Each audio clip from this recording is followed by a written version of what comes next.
Hello student, welcome to my channel thermal lecture. आज का ये वीडियो क्लास 10th के लिए बहुत ज्यादा इंपॉर्टेंट है। अगर आपने अभी तक हिंदी में कुछ नहीं पढ़ा हो, आपको कुछ नहीं आता हिंदी में, तो आज मैं आपको ओनली 20 टॉपिक बताने वाला हूं। अगर आप इस 20 टॉपिक को तैयार कर लोगे तो आपका 70 नंबर बिल्कुल पक्का हो जाएगा।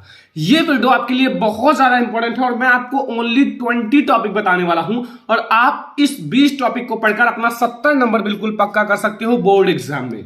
तो ये वीडियो बहुत ज्यादा इंपॉर्टेंट है। वीडियो को लाइक कर देना, चैनल पर नया हो सब्सक्राइब कर लेना।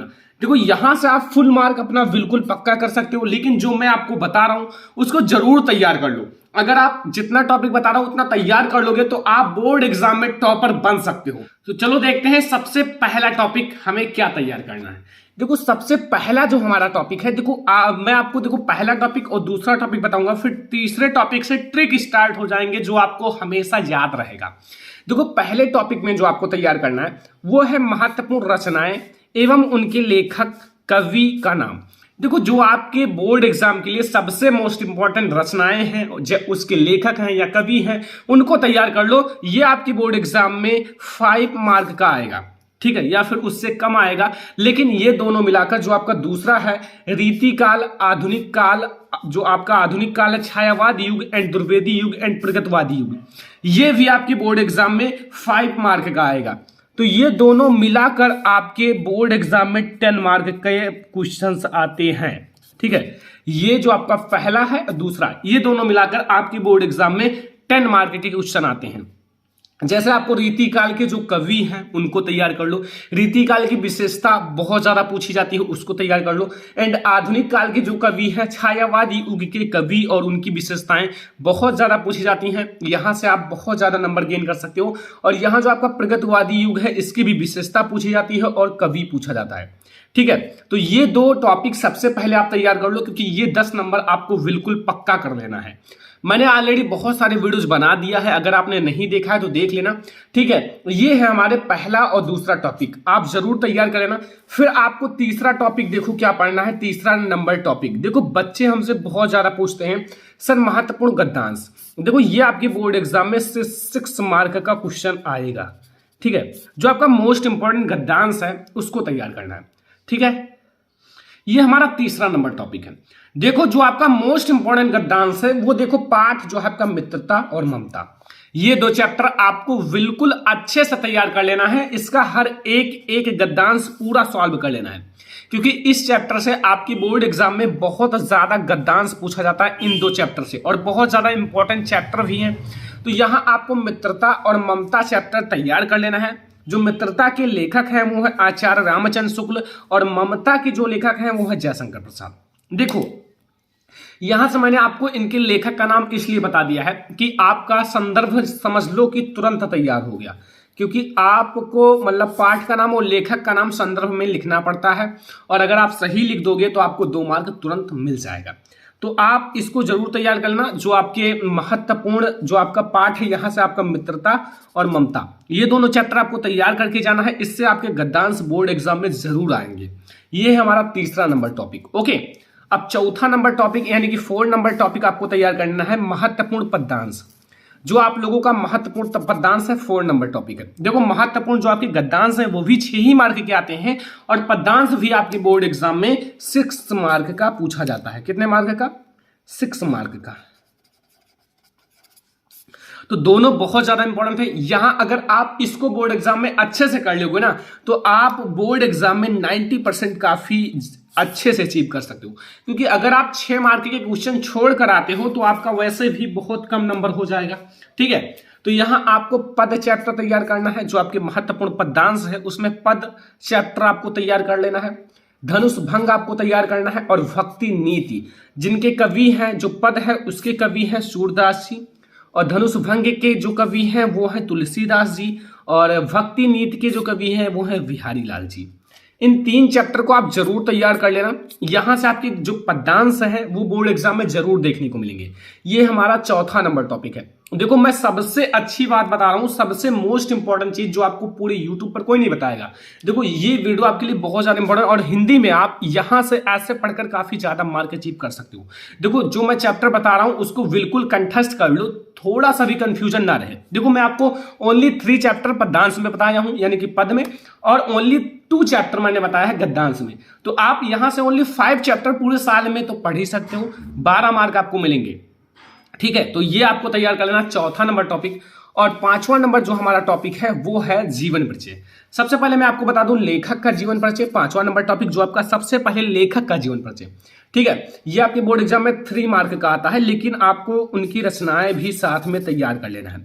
जो उनकी रचनाएं हैं, देखो पहला आपको आचार्य रामचंद्र शुक्ल और दूसरा है जयशंकर प्रसाद का। ये दोनों आपकी जो है वेरी इंपॉर्टेंट है, आपके बोर्ड एग्जाम के लिए बहुत ज्यादा इंपॉर्टेंट है। तो आप इन दोनों का जीवन परिचय जरूर तैयार कर लेना। एक तो है आचार्य रामचंद्र शुक्ल जी का और जयशंकर प्रसाद जी का, ये है लेखक का जीवन परिचय। देखो कवि का जीवन परिचय अभी मैं नीचे बताने वाला हूं, तो ये अगर आप तैयार कर लोगे तो समझ लो आपका 3 नंबर पक्का हो जाएगा। लेकिन आपसे 1 नंबर का रचनाएं पूछा जाता है, 2 नंबर का जीवन परिचय और 1 नंबर का रचनाएं। तो रचनाएं भी साथ में आप 2-3 सभी का याद रखना, जैसे आचार्य रामचंद्र शुक्ल जी की 2-3 रचनाएं और जयशंकर प्रसाद जी की 2-3 रचनाएं याद रखना, ताकि आप लोगों को अच्छा मार्क अचीव। ओके, तो लेखक में आपको इन दोनों का जीवन परिचय जरूर याद करना है। फिर कवि में जो आपका जीवन परिचय है वो देख लो। कवियों का जीवन परिचय मैं ओनली 3 कवि का जीवन परिचय बता रहा हूं। पहला देखो यहां ये भी आपके बोर्ड एग्जाम में 3 मार्क का आता है, और इसमें भी आपको रचनाएं तैयार कर लेना है। ठीक है, रचनाएं देखो पहला है सूरदास जी, दूसरा है तुलसीदास जी एंड तीसरा है महादेवी वर्मा। ये 3 जीवन परिचय आपको तैयार कर लेना है पद्यांश में, यानी कि पद में, यानी कि कवियों का जीवन परिचय। एक तो होता है लेखक का जीवन परिचय और एक होता है कवि का जीवन परिचय। तो लेखक के जीवन परिचय में आपको आचार्य रामचंद्र शुक्ल जी का और जयशंकर प्रसाद जी का तैयार करना है, और कवि का जीवन परिचय में आपको सूरदास जी, तुलसीदास जी एंड महादेवी वर्मा जी का जीवन परिचय तैयार कर लेना है। ये हमारा 6 नंबर टॉपिक है।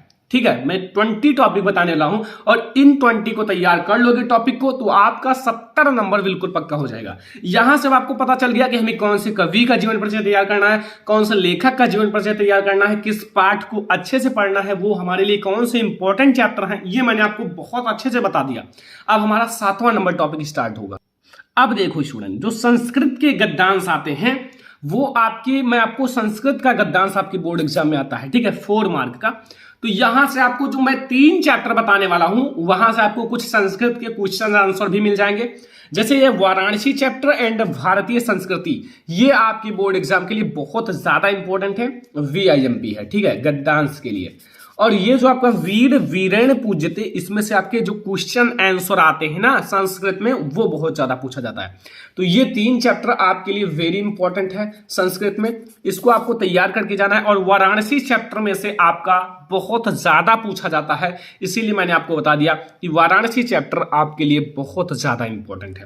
तो याद रखना, आप कंप्लीट करके जाना, क्योंकि आपके लिए ज्यादा से ज्यादा 2 से 3 पेज है वाराणसी चैप्टर, और आप अगर संस्कृत को थोड़ा सा भी मन लगा के पढ़ते हो तो बहुत इजी है संस्कृत। ठीक है, फिर आप देखो यहां श्लोक आपके बोर्ड एग्जाम में आता है, बहुत इजी टॉपिक है, 8वां नंबर टॉपिक हमारा है। देखो श्लोक आपको वो लिखना है, एक श्लोक लिखिए जो प्रश्न पत्र में ना हो, जो आपके जो क्वेश्चन होता है ना प्रश्न पत्र यानी कि पेपर, उसमें ना हो। बहुत सारे स्टूडेंट नहीं जानते हैं तो वही लिख देते हैं, तो उस पर आपको कोई भी मार्क नहीं मिलेगा। अगर जो आपके पेपर में है उसको नहीं लिखना है, जो आपके पेपर में नहीं है अगर आप लिखोगे तो आपको फुल मार्क दिया जाएगा।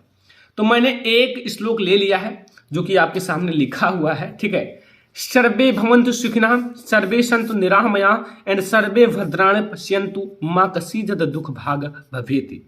ये है हमारा एक श्लोक, और इसको आप तैयार कर लो, एक और तैयार कर लेना। ठीक है, तो ये आपके लिए बहुत ज्यादा इंपॉर्टेंट श्लोक है, और बहुत इजी श्लोक मैंने लाया है कि हमारे स्टूडेंट को याद करने में कोई भी कठिनाई ना हो और आप तुरंत याद कर लो।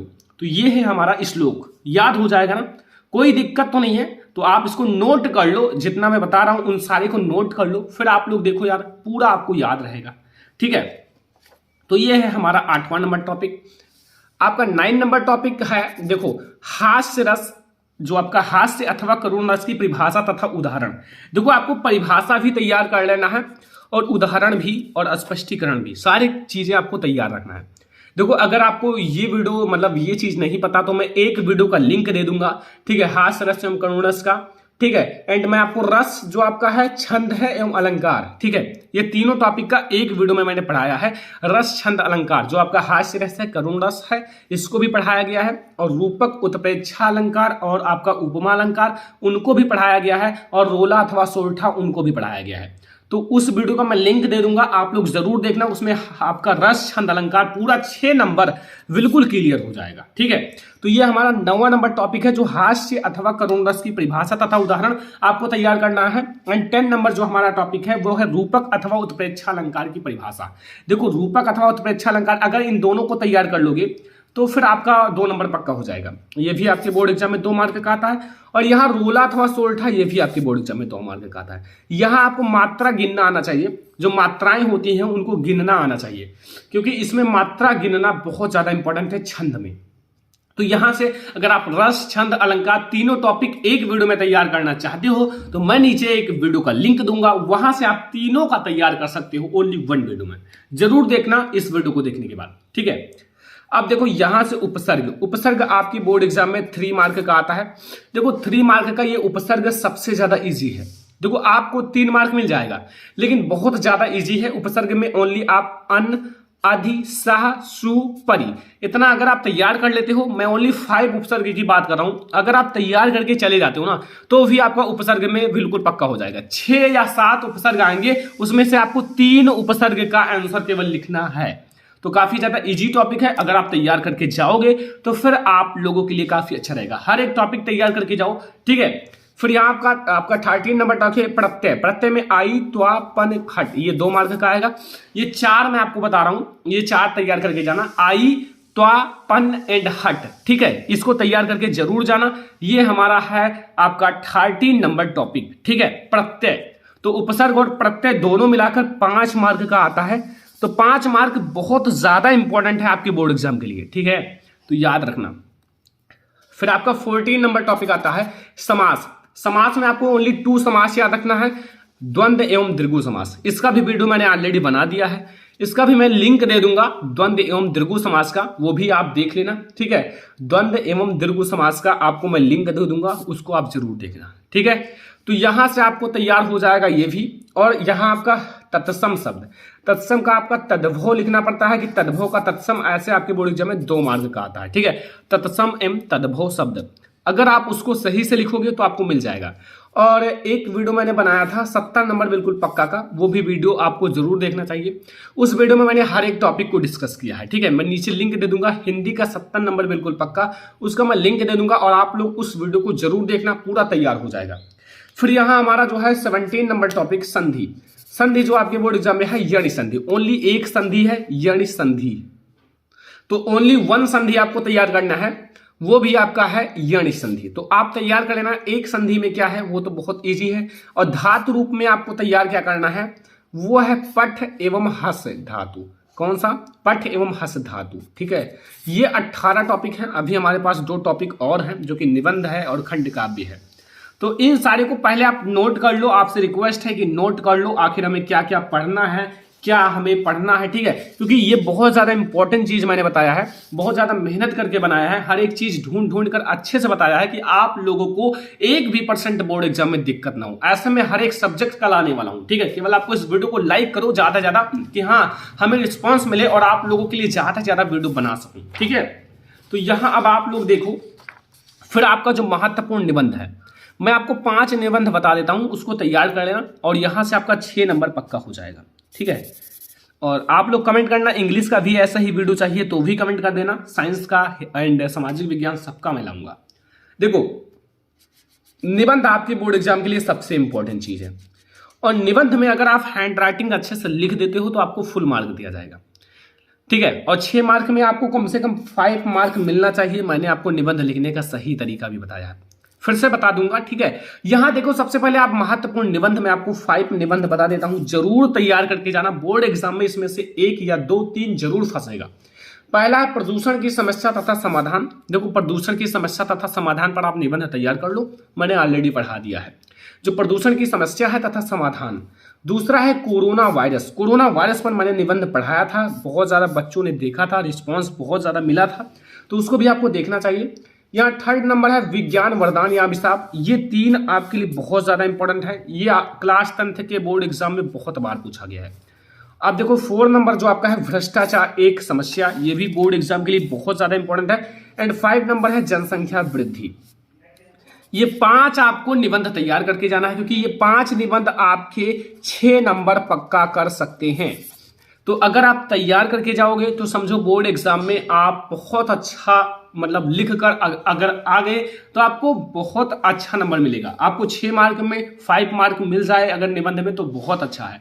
आप अच्छे से प्रश्नोत्तर नंबर डालना, जो आपका प्रश्नोत्तर नंबर हो, ठीक है, ये सारी चीजें आप डालकर अच्छे से लिखना। और हैंड राइटिंग की विशेष ध्यान रखना। आपके पास 3 घंटे 15 मिनट होते हैं, और अगर आप चाहो तो 3 घंटे 15 मिनट नहीं 2 घंटे में हिंदी का पेपर कर सकते हो, लेकिन अगर आपको पूरा पेपर आता है तो ठीक है। तो ये आप याद रखना, ज्यादा आप जल्दी करने की कोशिश मत करना, आप धीरे धीरे करना। अपने टाइम के हिसाब से आप वॉच एक ले लेना घड़ी, और उसके हिसाब से आप टाइम मैनेजमेंट कर लेना। मैं वीडियो बना दूंगा टाइम मैनेजमेंट का भी। यहाँ देखो 20 नंबर जो लास्ट टॉपिक है खंड काव्य। देखो खंड काव्य हर जगह अलग अलग आता है, ये मैं आपको बता दूं। जैसे अगर हमारे इधर की बात की जाए तो ये है ज्योति जवाहर, और कहीं कहीं कर्णधार आता है, कहीं कहीं अलग अलग खंड काव्य आता है, ठीक है। जैसे आपके बहुत सारे खंड काव्य हैं, देख सकते हो यहाँ ये सारे खंड काव्य हैं। जैसे मुक्ति दूत खंड काव्य, ज्योति जवाहर हमारे इधर यही मतलब कहा जाता है, याद कर लो। फिर यहाँ देखो अग्र पूजा एंड मेवाड़ मुकुट, ये सारी बहुत सारे खंड काव्य हैं। तो जो आपके मतलब आपके टीचर बताएंगे कि हाँ कौन सा खंड काव्य आता है, ठीक है, तो उसको आप तैयार कर लेना। ये था हमारा 20 यानी कि 20 टॉपिक ओनली 1 वीडियो में क्लास 10 हिंदी का। अगर आप ये 20 टॉपिक तैयार करके जाते हो, देखो मैंने आपको जितने भी मोस्ट इंपॉर्टेंट हिंदी के कितने भी क्वेश्चन थे वो मैंने बता दिया, ठीक है। और अगर आप इन सारी को तैयार करके जाओगे तो ये आपका 70 नंबर बिल्कुल पक्का ही हो जाएगा, ठीक है। तो इस वीडियो को आपको ज़्यादा लाइक करना है, शेयर करना है, और आपको कमेंट कर देना है सर मुझे इंग्लिश की भी ऐसे वीडियो चाहिए, हिंदी की मैंने अपलोड कर दिया ये है, और साइंस का सामाजिक विज्ञान का सबका, तो फिर आप लोगों के लिए बहुत जल्द ही बनाया जाएगा। तो इस वीडियो को शेयर करना अपने फ्रेंड्स के साथ, ताकि इस वीडियो को ज़्यादा से ज़्यादा लाइक मिले, और सब्सक्राइब भी चैनल को कर लेना, क्योंकि मैं आपको हर एक सब्जेक्ट की तैयारी कराने वाला हूँ टारगेट 90+ के साथ, ठीक है। तो चलो फिर मिलते हैं किसी और नेक्स्ट वीडियो में, तब तक के लिए धन्यवाद।